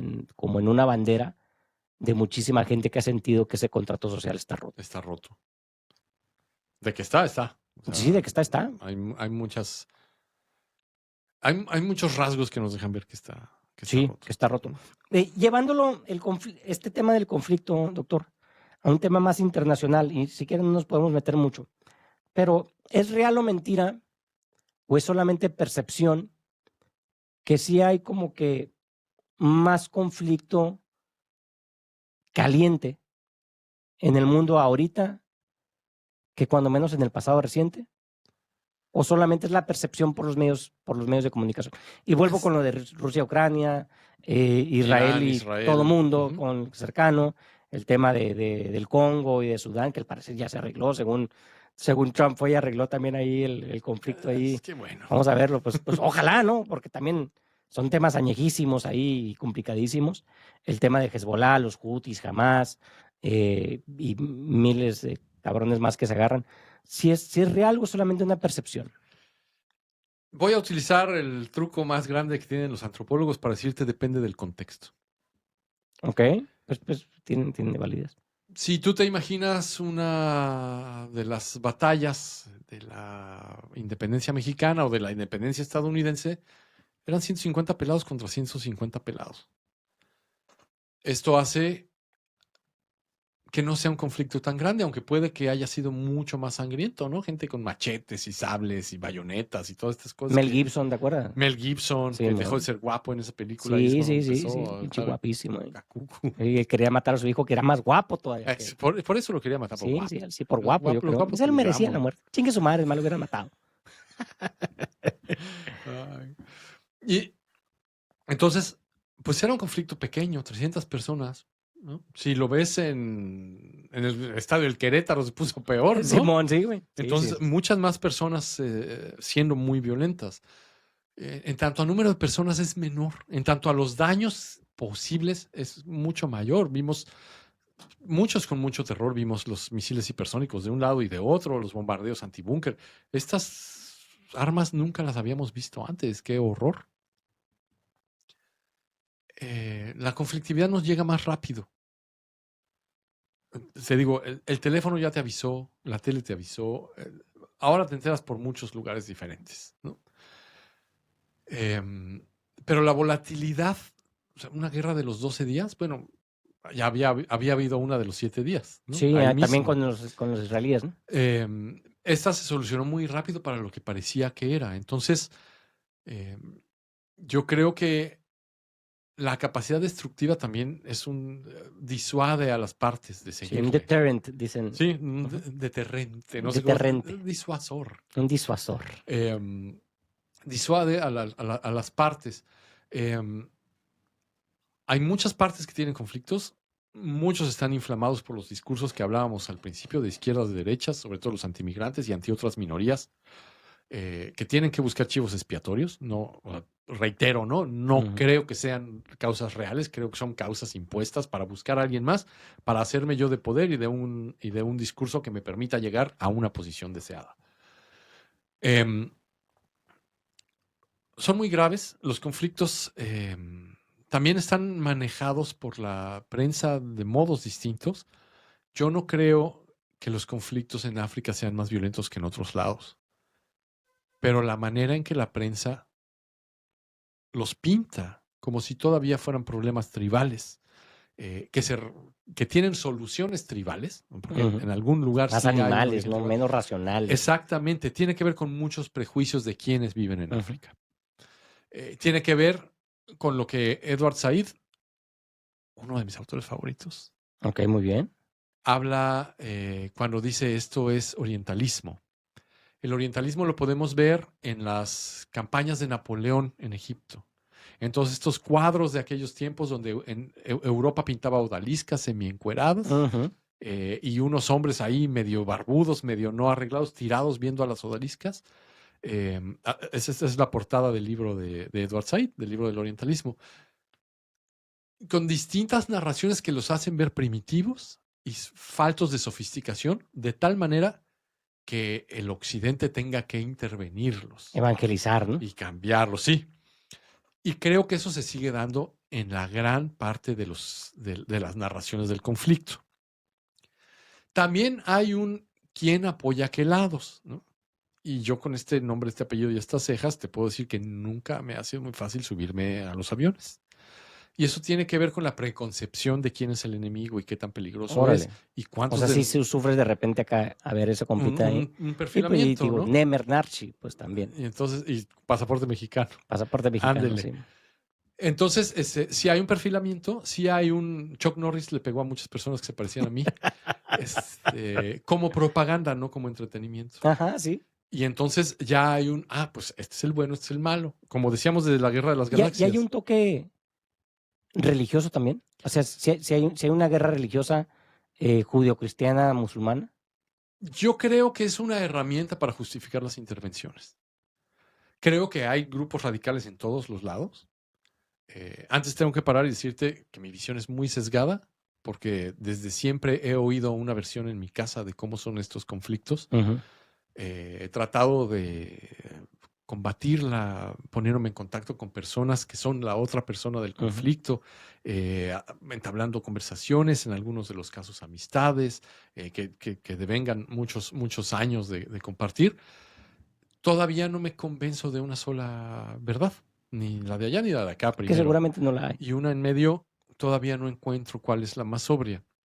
Pero vaya, sí hay grupos radicales que utilizan este fervor para convencer a la gente de hacer cosas Ujú. o de hacerle cosas a alguien más, de todos los lados, Ujú. ¿no? Hay radicales evangelistas que tienen que ver con ese conflicto, por lo que dicen las escrituras. De ambas partes, ¿no? Radicales, de Los tres partes, yihadistas ¿no? y evangelistas. Yihadistas, sionistas y evangelistas. Ujú. Entonces, en todos los lugares hay radicales. Y eso se utiliza para mover muchas de las voluntades. Yo creo que al final todas estas religiones abrámicas son en algún momento religiones de paz. Ya hace falta ver que la mayoría de las personas se comportan así, ¿no? Sí, porque, mira, yo creo también que si muchos entendiéramos en el mundo que hasta los mismos musulmanes creen en el regreso de Jesús como Salvador de la tierra, diríamos, cabrón. O sea, como que los musulmanes también ven que va a regresar a Jesús, que no lo ven directamente como un hijo de Dios, pero sí lo ven como un profeta, Como un pues. profeta. Como un profeta y que va a regresar y que va por el tema ahí, muy similar al regreso del que habla el Viejo Testamento, güey. O sea, es muy, muy similar el tema, nomás que sí está. Y las mismas corrientes dentro de las religiones, ¿no? Que hay unas que son más radicales que otras, ¿no?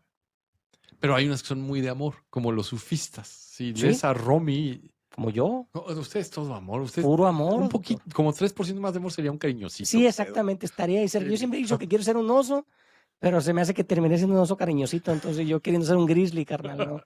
Se me hace y se me hace que voy a ser el del arco iris, güey. O sea, que me va a ir peor, pues. Pues no, porque ya es muy oso eso. Sí, cierto. Ujú. Sí, ¿qué Sí. chica me va a decir ahí?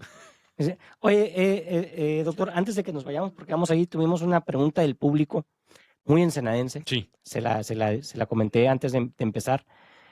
Tal vez a la gente que está afuera no conozca, pero bueno, aquí estamos en Ensenada. Ensenada es una ciudad costera, tenemos un puerto de altura de hace muchos años, tenemos una calidad de vida, yo digo que buena, y hay un proyecto de hacer otro megapuerto, le llaman, en la zona del Sausal, donde tiene una alta probabilidad de que violente muchas de la geografía y el estilo de vida ensenadense. El tema de la playa, de la biodiversidad marina, el tema del surf, el tema de la calidad de vida, el tema de la infraestructura, del tráfico, de que somos una ciudad que yo creo que no está preparada para la industrialización masiva. Y creo que tú debes de conocer tal vez muy bien de qué se trata este tema, por lo mismo de la antropología y el tema marítimo, ¿no? La de biodiversidad y la salud marítima. ¿Qué nos puedes comentar al respecto? Primero que nunca, o casi nunca, o casi nadie se ha dado cuenta de lo maravilloso que es Ensenada en términos oceanográficos y de lo que hay en esta bahía y de lo que había desde hace 12,000 años. ¿No? Es la misma dieta de langostas y abulones y choros desde hace 12,000 años. Imagínate eso. Ostiones. A últimas fechas es menos lo que hay porque todo ha cambiado. Pero también de la diversidad de modos y medios de vida que hay en la misma bahía desde hace tanto tiempo.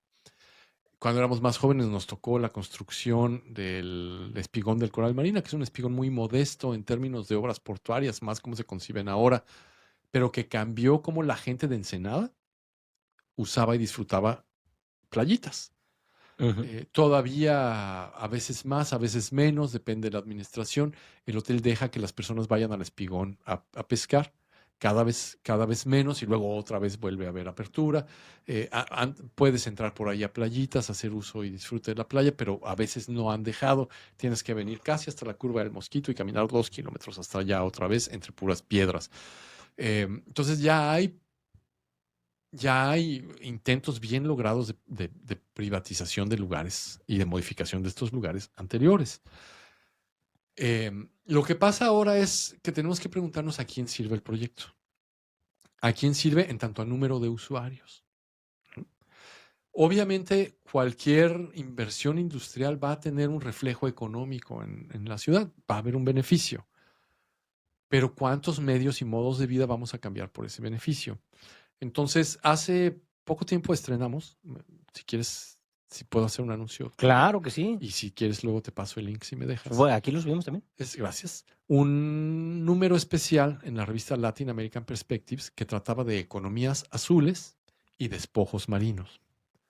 Entonces, durante los últimos 10 años, desde muchas partes, el Fondo Monetario Internacional, el Banco de Desarrollo, la misma Organización de las Naciones Unidas, ha promovido el desarrollo oceánico. Lo ha promovido diciendo que puede tener beneficios económicos y ecológicos. Pero dentro de ese abanico de posibilidades que tiene el desarrollo de las economías azules, el desarrollo oceánico, esta es la década de la ciencia de la sustentabilidad por el desarrollo oceánico de la ONU. Dentro de todas esas posibilidades que tiene, hay la posibilidad, te decía hace rato, siempre hay hijos de la cola, ¿no? Hay la posibilidad en muchos lugares del mundo de que alguien despoje a la gente de esos proyectos costeros. Entonces, lo primero es que cuando dices un nuevo puerto del Sausal, un nuevo puerto San Miguel Sausal, de ese tamaño es, ¿no? Desde San Miguel hasta el Sausal. No conozco bien el proyecto. Es gigante. Si vas a la página de la Facultad de Ciencias Marinas ahí en Facebook, al grupo de Facebook de la facultad, puedes darte cuenta de qué tan grande es. sirve para propósitos casi totalmente industriales. Tiene que ver también con la construcción de un aeropuerto en Guadalupe y tiene que ver con esta promoción de lo turístico de Guadalupe a escala nacional e internacional y también con la llegada de más factoría y más bienes manufacturados, no solamente la factoría, sino lo que ya viene hecho a través de contenedores y de tráfico interoceánico. Entonces, a fin de cuentas, sí hay ganadores, pero hay unos muy ganadores y no toda la población va a ser beneficiada de este proyecto. Muchos de los puntos de surf del norte de la ciudad están ahí. Puedo pensar en el mismo San Miguel, puedo pensar en Stax, puedo pensar en Tres M's. Esos han sido históricamente puntos de desarrollo económico de Ensenada, desde gente que venía desde los 50s y 60s del otro lado a surfear y se quedaba a comer por ahí y a acampar por ahí, hasta las personas locales que siguen teniendo una dinámica de familia de ir a surfear a estos lugares o de ir a pescar a estos mismos lugares. A mí me fascinaba cuando era estudiante ir a 3Ms a pescar, ¿no? Cabrilla había mucha, muy buena. Se podía pescar con anzuelos, Hasta se podía pulpo pescar sacaban ahí. hasta pulpo. Entonces, esto es una manera de ser, es parte de la calidad de vida que da Ensenada. No está contabilizado a cuántos usuarios tiene, cuántos usuarios surfean, cuántos van al buggy, cuántos pescan, y debería de estar. Pero tampoco está cuantificado, por ejemplo, cuántas personas con bajos ingresos acaban trayendo a su mesa algo gracias a la pesca libre. Exacto, sí, claro, es un tema, fíjate que no lo había pensado, pero sí es un tema muy cañón, porque todavía existe en Ensenada mucha familia que vive de eso, güey. Y vive y sobrevive. O sea, estoy hablando de sobrevive, come y se nutre de Y eso. se nutre de eso. A pesar de que ya no hay choros, porque ahora si vas a las playas, los cambios que ha habido en la bahía han acabado con las Sí, la poblaciones de temperatura ha choro en cambiado muchos mucho, ¿no? lugares. La temperatura, y yo cuando llegué en 95 por primera vez, lo primero que sentí de Ensenada era que olía, y no lo estoy diciendo mal, Ensenada es un lugar que quiero muchísimo, a algas podridas. Sí, Y olía a algas podridas porque toda la productividad primaria estaba en las playas. Había estos arbolones de algas ahí pudriéndose, llenos de estas moscas de playa sí, que sí, tienen las horrendo. alitas recortadas hacia atrás, no me acuerdo ahora el nombre científico. Había todas estas algas y eso hablaba de la productividad de los mares. Ahora pues no sacamos ni la mitad de lo que sacábamos en los 90s, yo Si los creo. atunes ya no hay. Es una cuestión de abulones, ¿no? Me decía un profesor con el que, Pancho Aranda, con el que ayer comí, me decía que cuando ellos eran estudiantes, las generaciones de los 70s y 80s, todavía podían sacar abulones así a 2 metros, 3 Sí, metros. hace poquito tuve una plática también con unos amigos también así ensenadenses ya grandes que decían exactamente lo mismo. Y entonces te das cuenta de todo lo que estamos perdiendo, pero es una pérdida muy silenciosa. Antes había un lugar muy icónico de venta de anzuelos y curricanes en Los Globos. Creo que ya no existe ese local. Y no hay muchos otros locales que te vendan estas cosas como se vendían antes. Entonces, yo no sé si hay menos pescadores, hay menos gente interesada en la pesca. También la calidad de nuestras playas, que podríamos pensar con alguna suspicacia, está pensada para que haya menos usuarios. No deja que las personas coman algo sano si lo pescan ahí. Pero no sabemos cuánto de la canasta básica del grueso de la población, sobre todo quienes más lo necesitan, todavía saca del mar las cosas. Deberíamos de empezar a pensar en esto y empezar a pensar en esquemas de cómo vamos a lograr compensar a esta gente si ya no lo tiene. No solamente a los que comen, a los que hacen ahí deporte, a los que se curan de ansiedad yendo al mar a hacer alguna cosa, a quien va a ver un atardecer. O sea, Es que atenta contra una gran parte de la identidad de lo que es Ensenada, güey. O sea, esa parte, si tuviéramos nosotros, los mexicanos, los gobiernos estatales o nacionales, cuando menos la intención de poder diseñar los lugares en los que vivimos, pues Ensenada y la Baja California, pues yo creo que está muy clara, ¿no? O sea, Tijuana, Tecate, Mexicali, pues son polos industriales que tienen muchísimas ventajas ser industriales. Ensenada, ¿no? O sea, no, Ensenada es, tal vez sabes que toda esa industria que se mueve acá pues viene aquí a Ensenada porque es un lugar que te da esa calidad de vida que no te da esa parte de allá. Esa tranquilidad, esa playa, ese surf, esa comida, esa falta de tráfico, todas esas partes. Y al parecer, otra vez buscamos el desarrollo económico, industrial, a pesar de cualquier cosa, ¿no? A toda costa. Ya se me olvidó que iba a decir, pero lo iba a decir. Muy bien. Sí. No, finalmente hay que ver cuánto podría durar este tráfico interoceánico. O sea, ahorita tenemos gigantes en la Alianza del Pacífico. Pero de lo que empezamos hablando es de que los viejos pactos, incluso entre gobiernos, veamos la guerra Así es. arancelaria, están acabando con estos pactos. Así es. Vamos a construir para que quede como Punta Colonet, que es una gran plancha de concreto que sí tiene un usuario al que le sirve, las gaviotas. Simón, Porque van y azotan ahí algunos moluscos y los abren y se los comen. Entonces, ahí tiran las conchas. es para lo que, sí, es para lo que acabó esta gran obra Mira, sirviendo, cuando menos. ¿no? Es lo que le decía yo a un amigo hoy por la tarde platicando sobre el tema, que le digo, mira, los baja californianos también tenemos que darnos cuenta cómo nos han engañado, cómo nos han jugado el dedo en la boca por muchos años desde los megaproyectos que tenemos, que siempre nos enamoran, ¿no? El puerto de Punta Colonet, ¿no? Era un megaproyecto que iba a ser hasta de México un punto de desarrollo. Pues nunca se dio. El aeropuerto de Ojos Negros también. Tienen años con el aeropuerto de Ojos Negros. El Silicon Border en Mexicali también. En tiempo de Eugenio Lordo iban a hacer ahí una onda que iba a ser el nuevo Silicon Valley, claro, güey. sí. Y nomás hay una reja, güey. Literal, güey. Nomás hay una reja, güey. Luego hace poquito dijeron un tren ligero de Rosarito a Tijuana, que iba a ser también puro pedo, güey. Nos han querido vender a los bajacalifornianos toda la vida infinitos proyectos. Hace poquito escuché que según eso ahí enfrente de Bajamar, que van a hacer una inversión de $4,000 millones, ¿no? Que van a hacer también una ciudad tecnológica, ¿no? O $40,000 millones. Tan bonito que está ahí Bajamar. Ahí sí, ajá, que ahí en la mesetita, ahí del Sí. que ahí que van a hacer un proyecto, güey, gigantísimo, que también no lo van a hacer, güey.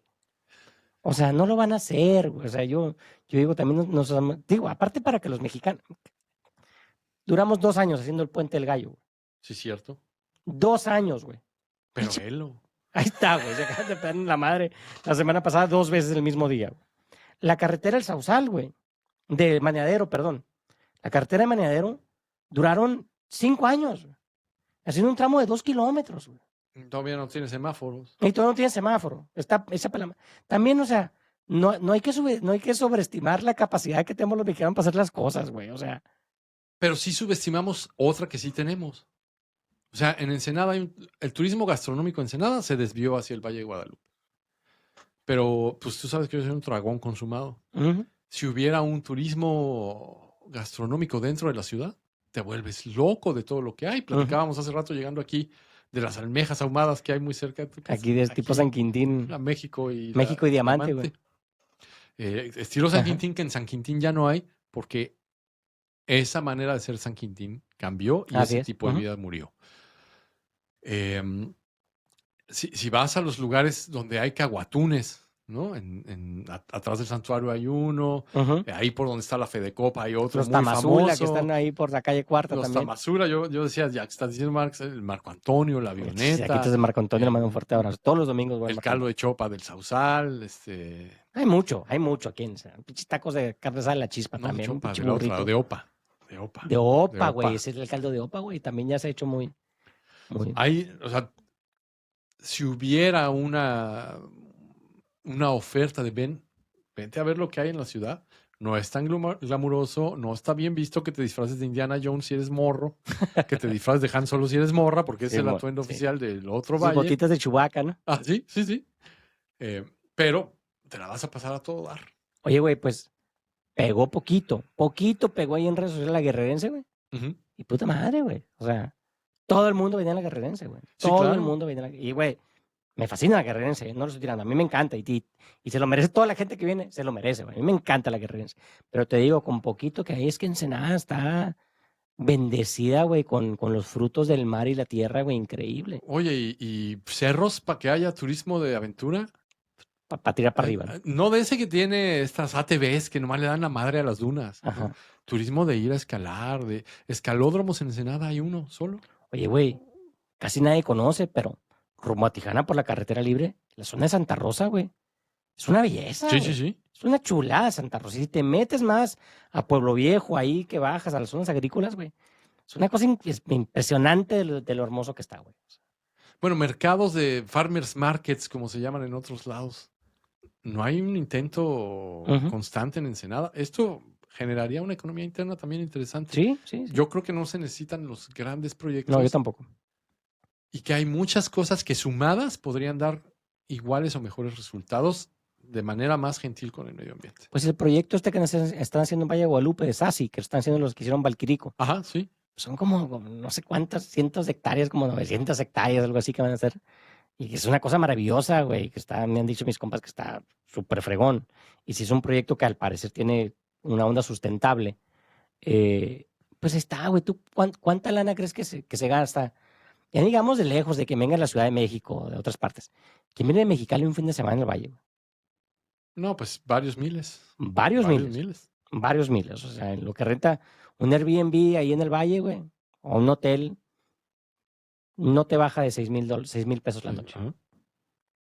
Más la comidita, Más y el la traslado. bebidita, y te tomaste la fotito y la chingada. La gente que se casa en el Valle, güey, No, ahí sí hay que echar la Ahí casa te por la guacho. ventana, ¿no? ahí te guacha. Entonces, mi estimado doctor Nemer Narcis, se nos fue volando el tiempo, güey. La neta es que ojalá y podamos volver a hacerlo muy fácil porque traigo muchos temas más, la neta. Muy sabrosa la plática y siempre, o sea, increíble toda la sabiduría que emana de su ser. No, por favor, ¿qué me hace? Ni hablamos de fútbol americano, Ni hablamos de fútbol americano. ni hablamos de Ni- sus vaqueros de Dallas. Ni de apodos de los 90. Ni de apodos de los 90, ni de su amigo que piensa que yo tengo un eroticismo homosexual Así intrínseco es. en mí, en mis mensajes Así es. de WhatsApp, que sí es la verdad, sí lo tengo, Pero sí, ese tengo esa sensualidad. se asusta mucho. No respeta géneros, hermano. Pero ya lo dejamos para el otro. Pero bueno, te nos vas. Ya me voy. Te nos vas de regreso Domingo. ya a La Piedad. ¿Y cuándo regresas aquí en Ensenada? Pues si todo marcha bien, por ahí de octubre, porque hay que darle continuidad al proyecto que A ver, tengo. hijos del CICES y de la UABC y todo, tenemos un talento aquí espectacular, con unas ganas de estar aquí en Ensenada. O sea, no se hagan güeyes, ya aquí está.